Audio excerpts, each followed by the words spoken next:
Yung mga viewers ko dyan, alam nyo naman, hindi tayo nasa Thailand. Nasa Romblon lang tayo guys.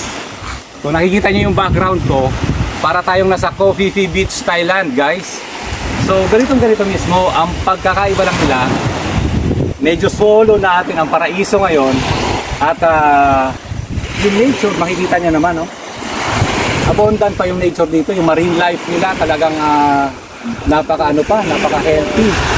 Kasi nga, limited lang yung tourist dito.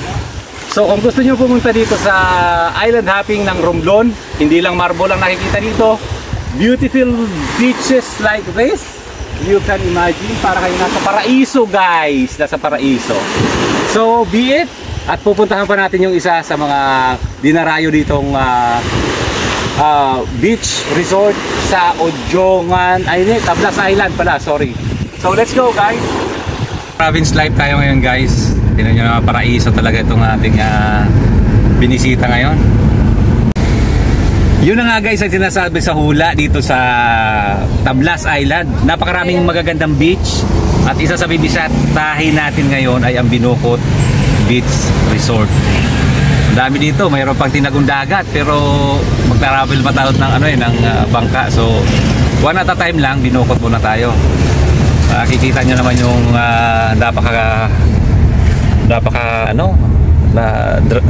driver owner ng natin ngayon, ng sasakyan, itong pinsan ko na taga NCL.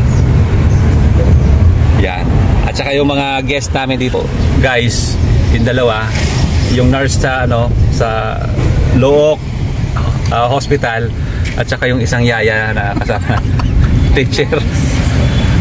Welcome to my vlog guys, at enjoy tayo ha. Ayan na nga guys, so mag-feeling turista muna tayo dito ha. So ito ang isa sa mga sample ng beach dito sa Tablas Island. So tingnan nyo naman, napakalinis, di ba? Hindi siya crowded, ni balit ng kayo, hindi wala kayong makita. So be it guys, come and join us. Bisitahin natin ang napakagandang mga isla ng Romblon.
So guys, thank you for watching again, at welcome to Romblon.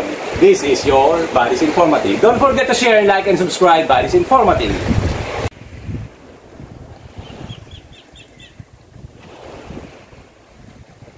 Explore natin kung ano yung meron dito sa Tablas area. At ibabahagi ko sa inyo, i-share ko sa inyo kung ano yung meron dito sa Ojongan, Romblon. Ito yung isa sa pinakamagandang city dito, town dito sa province ng Romblon. Welcome to Ojongan guys.